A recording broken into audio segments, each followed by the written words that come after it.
Hollywood Studios is home to some of the most creatively themed restaurants at Walt Disney World. Each spot brings something different to the table, and there's plenty to enjoy beyond the rides and shows. Some restaurants stand out for their atmosphere. Others leave a lasting impression because of the food, and a few manage to do both really well. Over the years, I've had the chance to eat at every single sit-down restaurant in Hollywood Studios, and today I'm gonna rank them all from my least favorite to my absolute favorite.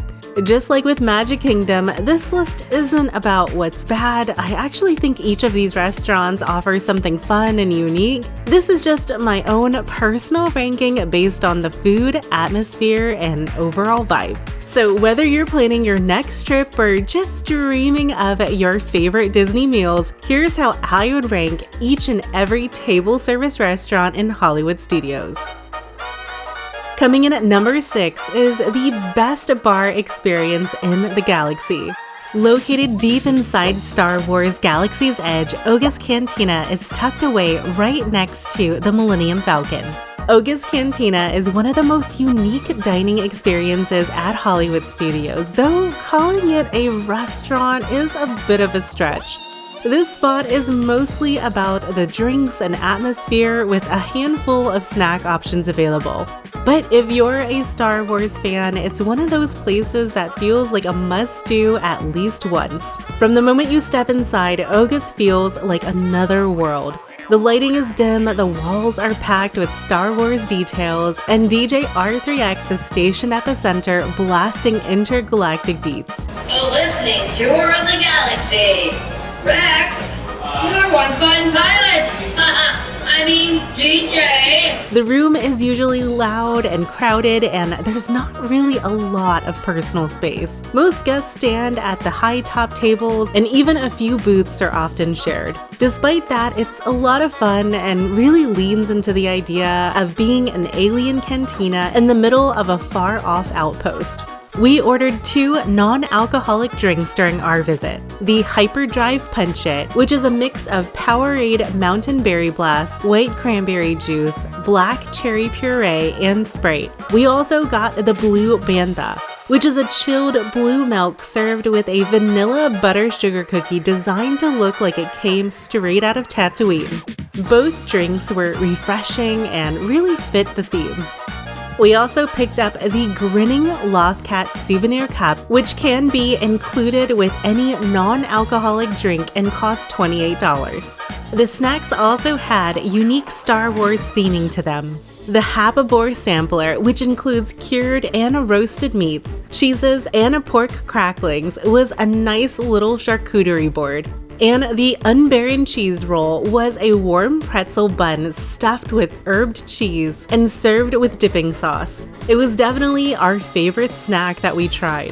For something a little sweet, we tried Oga's Obsession, which is a dessert-style Jell-O cup made with lemonade, cotton candy flavoring, blueberry popping pearls, and dried fruit. It's strange, but really fun. The food isn't the main reason to come here, but what we had was surprisingly tasty for such a limited menu. The theming is incredibly well done. Everything from the drinks to the music to the layout feels like it belongs in the Star Wars universe. It's a great spot for adults looking for something a little different, and Star Wars fans will really love the cantina atmosphere.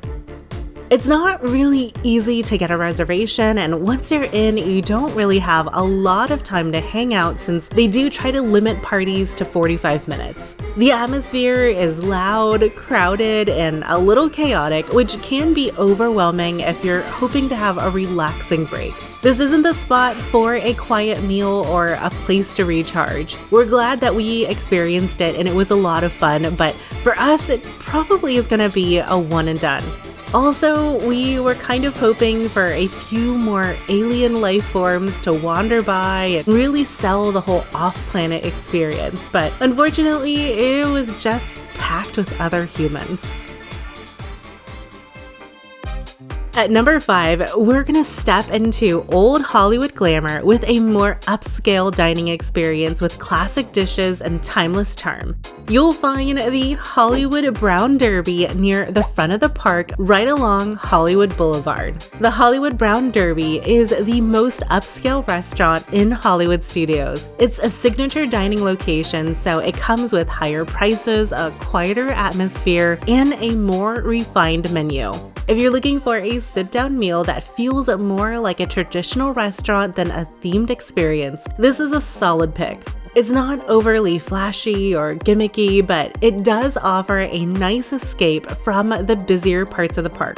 This restaurant is modeled after the original Brown Derby in Los Angeles, which was a Hollywood hotspot during the golden age of film. Inside, you'll find wood paneling, leather booths, white tablecloths, and celebrity caricatures lining the walls. It feels calm and classy, almost like something that you would expect to find in a nice hotel rather than inside a theme park. There's no over-the-top Disney theming here, which is either a pro or a con, depending on what you're looking for. We started our meal with the charcuterie board, which featured a chef's selection of cured meats, cheeses, and accompaniments. Everything was fresh, well-balanced, and beautifully presented. It feels like the right way to kick off a more upscale meal inside the park.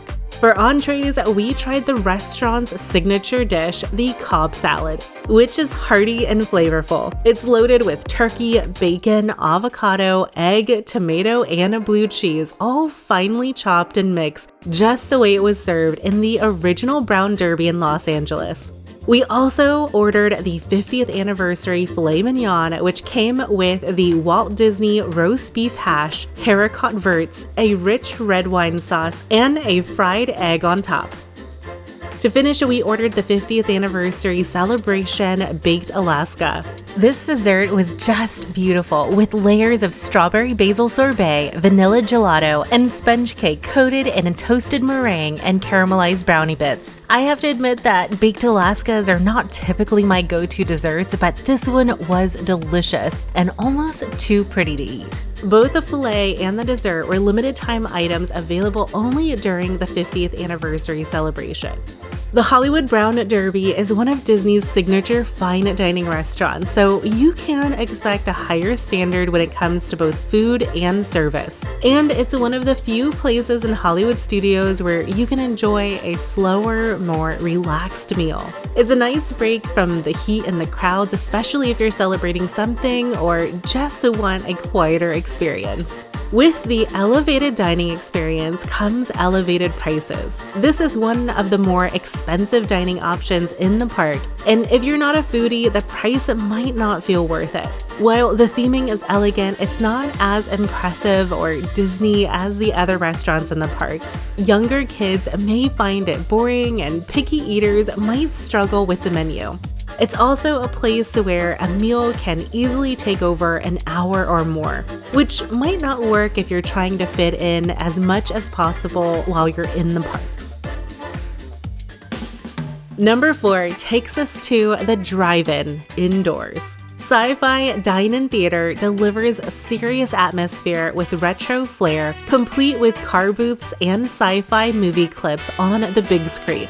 Sci-Fi Dine-In Theater is located on Commissary Lane, just around the corner from ABC Commissary. Sci-Fi Dine-In Theater is one of the most memorable dining experiences in Hollywood studios. The food here is solid, but the real reason people come here is for the theming. You're seated in vintage cars facing a giant screen playing black and white sci-fi clips and animations from the 1950s. It's quirky, nostalgic, and a break from the typical theme park restaurant. If you're going for atmosphere and something truly different, this one delivers. The theming at Sci-Fi is what really sets it apart. When you enter, you're led through a backstage hallway and into what feels like an outdoor drive-in movie theater at night. It's dark, starry, and completely indoors, but it's easy to forget that. The tables are shaped like classic convertible cars, and everyone faces a large screen at the front where old school horror trailers, vintage concession ads, and B-movie clips play in a loop while you eat. The lighting is extremely dim, which adds to the illusion but makes it hard to see your food. Still, the vibe is fun and unlike anything else in Walt Disney World. We started with the onion rings, which were crispy and delicious, especially with the horseradish dipping sauce. For drinks, we shared an Oreo cookie shake, which was thick and super satisfying. We also tried the Meteor, which is a soda served in a glowing souvenir cup. The shake was great, but the cup, it was kind of underwhelming. We were expecting something a little more like a Meteor and a little less plastic. For our mains, Noah went with the feature film burger, which changes seasonally. During our visit, it was topped with corned beef, coleslaw, and Thousand Island dressing on a brioche bun. I ordered the Cyborger, which was grilled pastrami, pepper jack, lettuce, heirloom tomato, and a Carolina mustard sauce. Both were filling and flavorful, even if nothing about them really blew us away.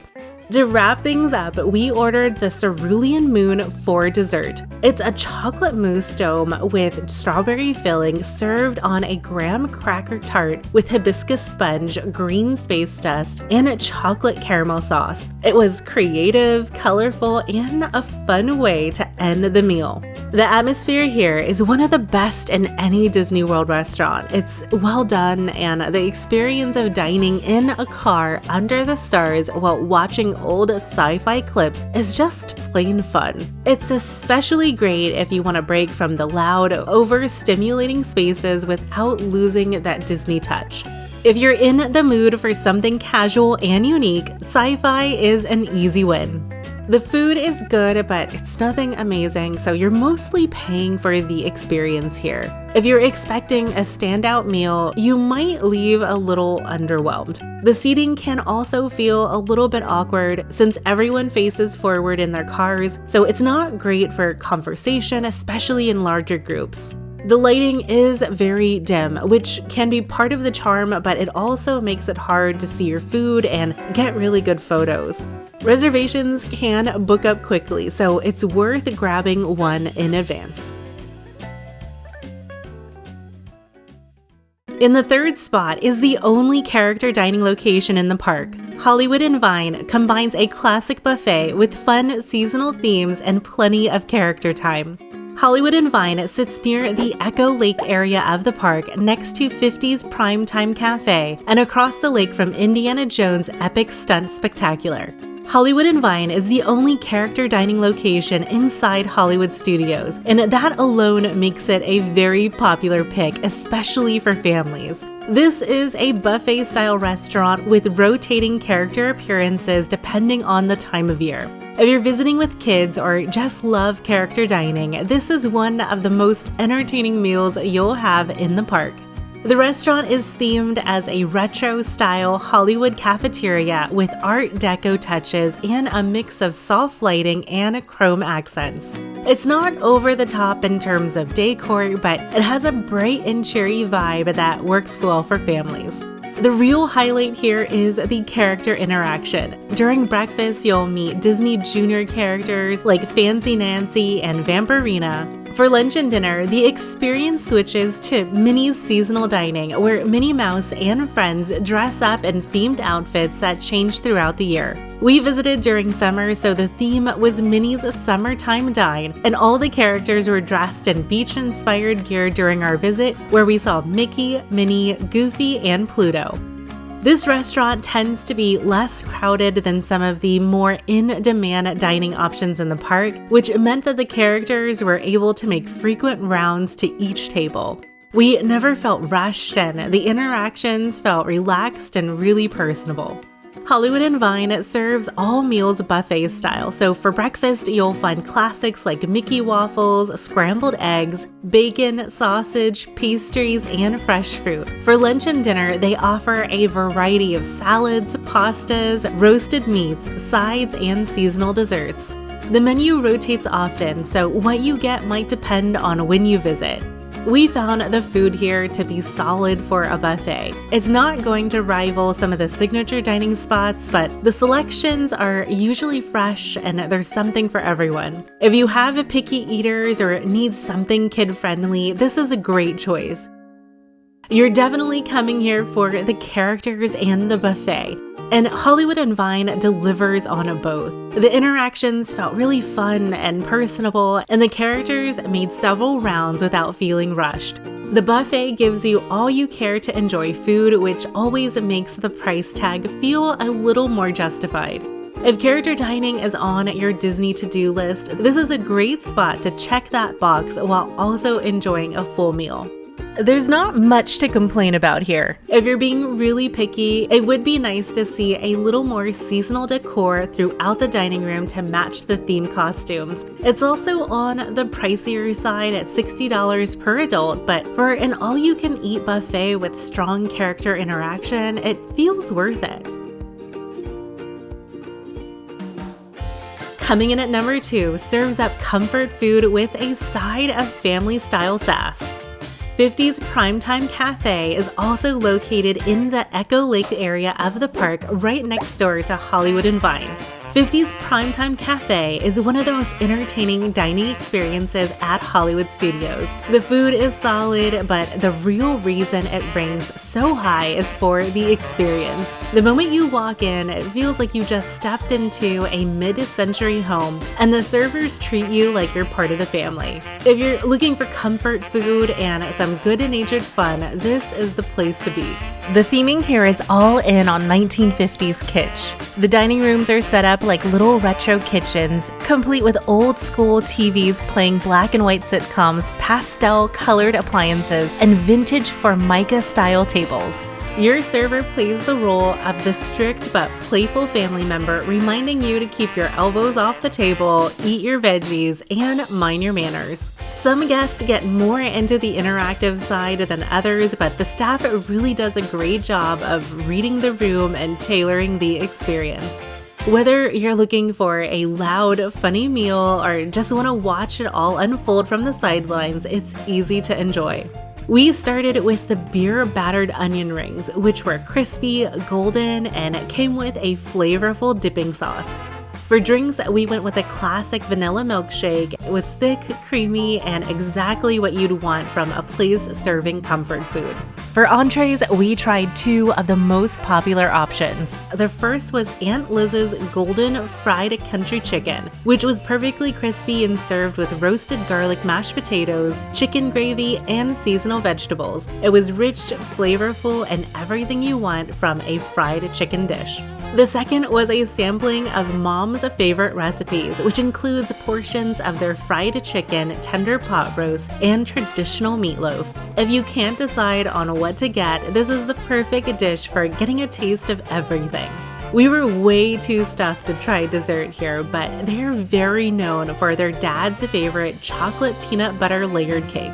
This is one of the most memorable restaurants at Hollywood Studios. The cast members go all in the theming and makes the whole meal feel like it's an experience rather than just a place to eat. The food is absolutely delicious, and I still think about that fried chicken.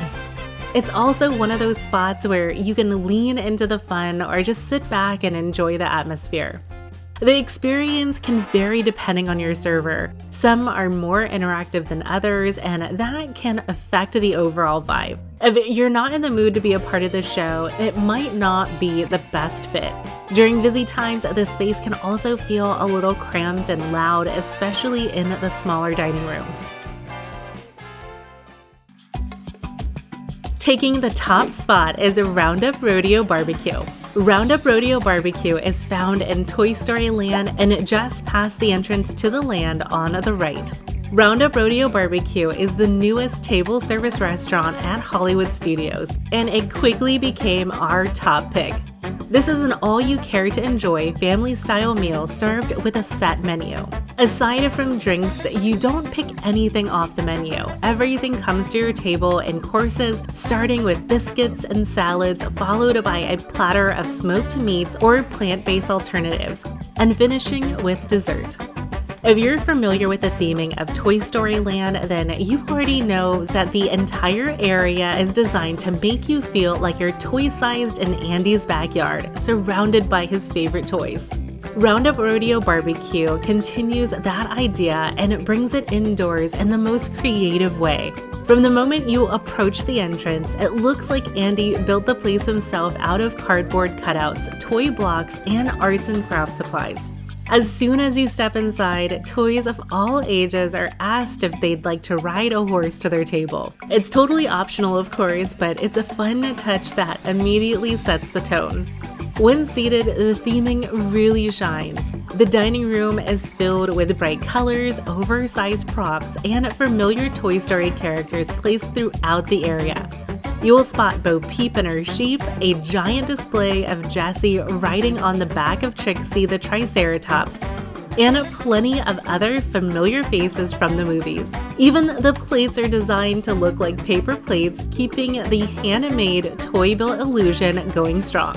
What we loved the most here are the little details and Easter eggs scattered throughout. It really does feel like Andy built this entire rodeo using things from around his house, and the DIY feel is what really makes the theming so charming. And because we're all toys here, whenever you hear Andy coming, everyone has to freeze in place.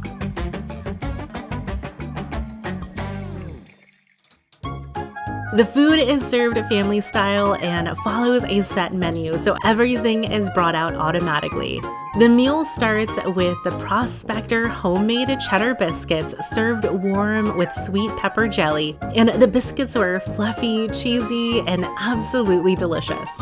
We also tried one of their specialty drinks, which was the Party-saurus Tex. This is made with Minute Maid lemonade, strawberry puree, and garnished with gummy worms. Next came the salads. The Rootin' Tootin' tomato salad includes tomatoes, cucumbers, and pickled red onions tossed with white balsamic vinaigrette. Wheezy's watermelon salad is refreshing and simple, topped with freshly torn mint.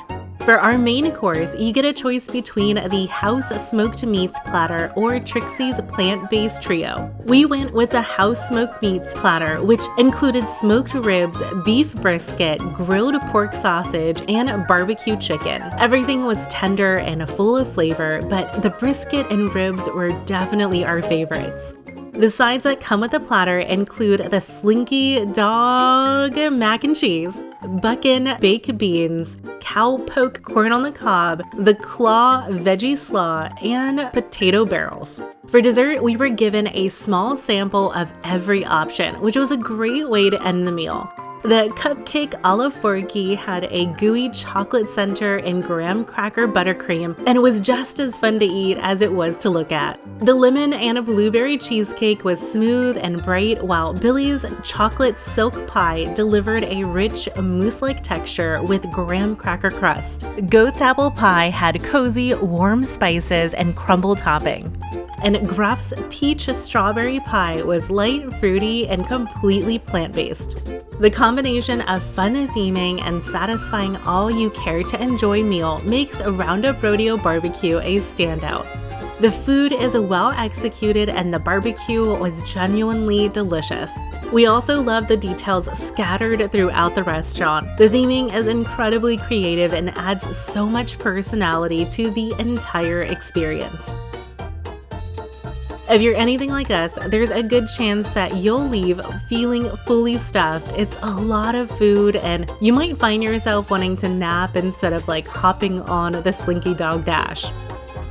Which restaurant is your favorite in Hollywood Studios? Let us know down in the comments below. And if you found this video helpful, don't forget to hit the like button and subscribe if you would like to see more theme park guides like this one. Until next time.